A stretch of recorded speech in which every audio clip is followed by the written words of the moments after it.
Cordial saludo, médicos de las ARLs. Conozcamos una más de las enfermedades profesionales. Ella es la vagasosis, un tipo de neumoconiosis. Este video fue realizado por María Lisset Concha Bermúdez, Edith Joana Narváez Garzón, Yuri Tatiana Ramírez Casanova y quien les habla, Miriam Carolina Estarita Villarreal. Universidad Libre, Seccional Cali, Especialización en Seguridad y Salud en el Trabajo, 2016. Antes de hablar de la enfermedad, debemos conocer qué es el bagazo. El bagazo es el residuo del tallo o cuerpo de la caña de azúcar que queda después de que se le ha exprimido el jugo. La vagasosis es una enfermedad que se presenta en trabajadores expuestos a la inhalación de polvos de bagazo de caña enmohecido. Ella también es conocida como una neumonitis por hipersensibilidad. Esta se caracteriza por una respuesta inflamatoria monocelular en forma difusa del parénquima pulmonar.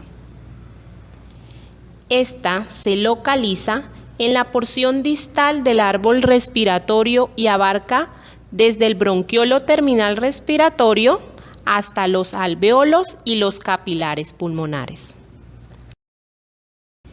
El bagazo no causa daño cuando se utiliza fresco, húmedo y no enmohecido, pero si es viejo, seco y enmohecido, produce vagasosis. Etiología.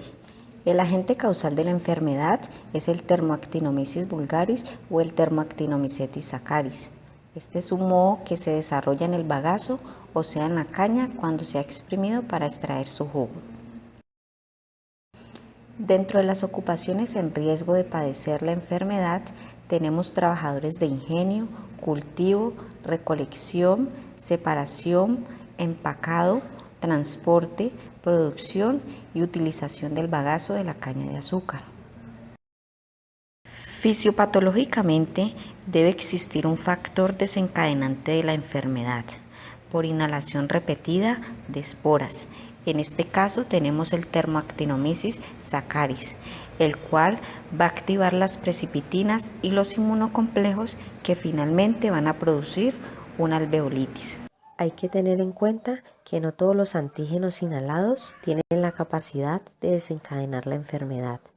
Desde el punto de vista aerodinámico, se debe tener en cuenta que el tamaño de las partículas para que alcancen los alvéolos deben ser menor de 5 micras. Dentro de la inmunopatogénesis de la enfermedad se diferencian 3 fases: una fase aguda, una fase subaguda y una fase crónica. En la fase aguda va a haber activación del sistema macrófago linfocitario, en la subaguda va a haber formación de los granulomas y en la fase crónica va a haber desarrollo de una fibrosis pulmonar. Cuadro clínico. El intervalo desde la exposición al antígeno y el inicio de los síntomas es desconocido, pero se estima que el rango es de varios meses a varios años. La presentación clínica se clasifica en 3 fases: aguda, subaguda y crónica. La fase aguda se presenta tras la exposición intermitente, pero en altas concentraciones antigénicas. Se suele presentar de 4 a 12 horas tras la exposición. Los síntomas son tos seca, malestar en la faringe, disnea ligera, cianosis y síntomas generales como malestar general, escalofríos, fiebre, sudoración, astenia, cefalea y adinamia. La fase subaguda se presenta en pacientes ya sensibilizados y los síntomas son tos con expectoración, hemoptisis, disnea progresiva, apareciendo también dolores en el tórax, cianosis ligera, astenia, adinamia y una evidente pérdida de peso. La fase crónica se presenta tras la exposición al antígeno de forma continua o intermitente y en bajas concentraciones. Su duración es de semanas a meses y los síntomas son La disnea es crónica y puede ser incluso hasta de reposo. Tos seca se produce en tirajes intercostales, supraclaviculares, supraesternales, cianosis y dedos en palillos de tambor. La mayoría de los pacientes presentan cor pulmonar. Pruebas diagnósticas. Dentro de las pruebas diagnósticas tenemos radiografía de tórax, que debe ser con lectura según la OIT del 2011. En la radiografía de tórax muestra opacidades irregulares, pequeñas, gruesas que producen la imagen pulmonar denominada empanal de abeja, infiltrados algodonosos, gruesos basales y los patrones reticulares finos. Espirometría, la cual muestra un patrón restrictivo en fase aguda y subaguda y un patrón mixto en fase crónica. Dentro de los estudios adicionales tenemos el estudio histopatológico y la tomografía axial de tórax computarizada de alta resolución. Criterios diagnósticos, dentro de los cuales encontramos dos: criterios mayores y criterios menores. En los criterios mayores, síntomas compatibles, evidencia de exposición antigénica apropiada, hallazgos radiológicos compatibles, linfocitosis en lavado bronquioalveolar, cambios patológicos compatibles. En criterios menores, presencia de crepitantes en bases, disminución de la capacidad de difusión, hipoxemia arterial en reposo o tras ejercicio. Diagnóstico diferencial.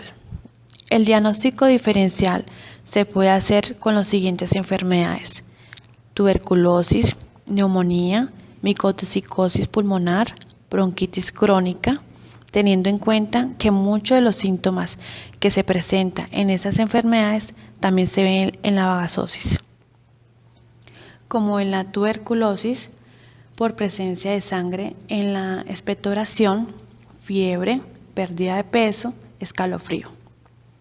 En la neumonía se presenta disnea, fiebre, escalofrío, tos con expectoración y presencia de estertores en base pulmonares. Y en la micotoxicosis pulmonar se evidencia la fiebre, escalofríos, la disnea y mialgias. En la bronquitis crónica es la enfermedad más frecuente entre los trabajadores de campo y su prevalencia es en un 10% en esta población, teniendo en cuenta el consumo del cigarrillo. Tratamiento. Se debe retirar el trabajador de la exposición. En fase aguda y subaguda, uso de corticosteroides como la prednisolona a dosis de 1 miligramo por kilogramo de peso por día, con una reducción paulatina cada 4 a 6 semanas, hasta lograr suspender el fármaco de forma definitiva. En fase crónica no hay ningún tratamiento, ya que esta fase es irreversible. Pronóstico. Depende de las características del cuadro clínico y de que se pueda evitar la nueva exposición del trabajador al agente causal, teniendo en cuenta que de una vez retirado el trabajador de la exposición, voy a evitar que la enfermedad progrese rápidamente. Medidas de prevención. Evitar que se enmohezca el bagazo. Uso de elementos de protección personal, respiradores. Evitar triturar o procesar las pacas de bagazo en estado seco, para lo cual previamente se debe humedecer estas pacas.